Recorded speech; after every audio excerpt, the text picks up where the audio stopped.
একদিকে বিএলওরা তারা বাড়ি বাড়ি যাওয়া ইতিমধ্যেই শুরু করেছেন, এনুমারেশন ফর্ম বিলি শুরু হয়ে গিয়েছে। আর অন্যদিকে এখনো কিন্তু বিজেপি নেতাদের উদ্দেশ্যে শাসক নেতাদের হুমকি হুঁশিয়ারি চলছে।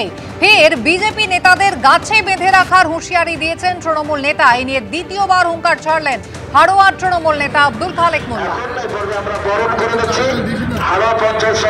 মন্ডল সদস্য প্রতিনিধি, আমি চিন্তা করি না, আমি যেটা করবো তা করবো। আজকে বলেছি, আপনি দেখেছেন সোশ্যাল মিডিয়ায় কি একটা বললাম, উল্টো করে সিধে নাকি সিধে করে মায়েরা বললাম, একদম আজকে দিনেও বলে গেলাম, আজকেও বলে গেলাম, যদি বৈধ ভোটার একটা যদি বিজেপি চক্রান্ত করে বাদ দেয়, তাই হাড়োয়ার বুকে প্রথম আমার নাম হেডলাইনে নাম লিখে রেখে দেবেন। একটা বিজেপিকে ঘরে ঢুকতে দেবো না, সব আটকে রেখে দেবো।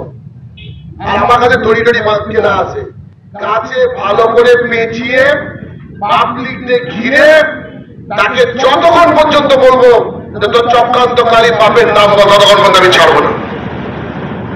মানুষের জীবন নিয়ে খেলবে, মানুষের বাঁচার মোড়ার লড়াই।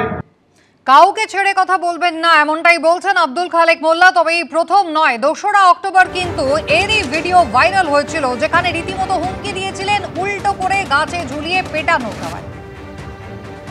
আমাদের ভোটার, বৈধ ভোটারকে যদি বাদ দেয়, আমি আজকেও বললাম বিজেপির কোনো লিডার যদি এই মোস্তানি করতে আসে তাকে সিধা করে না, তাকে উল্টো করে গাছে ঝুলিয়ে তাই পেটাবো। এই বৈধ ভোটারকে, ভারতীয় নাগরিক থেকে যারা রোহিঙ্গা বলে তকমা লাগাবে তাদেরকে আমরা ছেড়ে কথা বলবো না।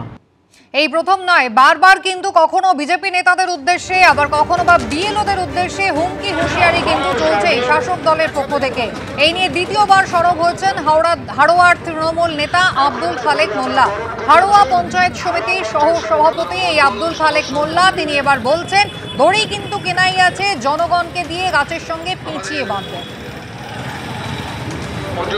এবার বিজেপির পক্ষ থেকে কি দাবি করা হচ্ছে দেখুন।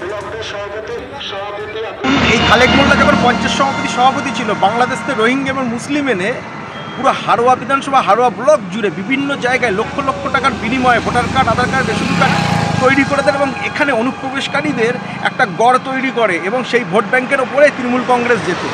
আজকে তারা তো তাকে ছাড়ছে না। কি করবে এই বাংলাদেশিরা? খালেক মোল্লাকে উল্টো করে ঝুলিয়ে বিভিন্ন রকমের স্টাইলে তাকে তো চ্যাংদোলা করছে। আমরা চাইছি পূর্ণাঙ্গ এটা সিবিআই এবং ইডি তদন্ত করুক এবং এই খালেক মোল্লার মতন লোক যে ভারতবর্ষের ডেমোগ্রাফি, বাংলাকে পুরো শেষ করেছে, তাদের বিরুদ্ধে পূর্ণাঙ্গ তদন্ত হোক। এই প্রথম কিন্তু নয়, কখনো বিএলওদের হুমকি দেওয়া হয়েছে, কখনো বিজেপিকে হুমকি দেওয়া হয়েছে। কেউ বলেছেন গাছে বেঁধে রাখতে, কেউ বলেছেন লন্ডভন্ড করে দেবেন, কেউ বা বলেছেন রক্ত গঙ্গা বাবার কথা। যদি ভুলভাল হয়, আমাদের লোকাল নেতৃত্ব বুথ স্তর থেকে অঞ্চল এবং ব্লক এবং সেটা সারা জেলাতেও হবে, আমরা কিন্তু তাদেরকে গাছের গায়ে বেঁধে রাখবো, বেঁধে রেখে আমরা প্রতিবাদ করব যে আগে তাদের পরিচয়, তবে আমাদের পরিচয়টা। ভোটের থেকে নাম বাদ দেওয়া যাবে না, তাহলে পশ্চিম বাংলায় রক্ত গঙ্গা বয়ে যাবে। নাম আছে 400 জনের, বাকি 600 জনের নাম নাই। ওই বিরোধ কখনই বান্দি রাখবো, বান্দি রাখিয়ে পাবো তুমি ইলেকশন কমিশনের লোক। ডিটেনশন গেম ভেঙে ছুঁড়ে গুড়িয়ে দেবো। একটা বৈধ ভোটারের নাম যদি বাদ যায় তাহলে আগুন জ্বলবে, রক্ত গঙ্গা বইয়ে দেবো বাংলা জুড়ে।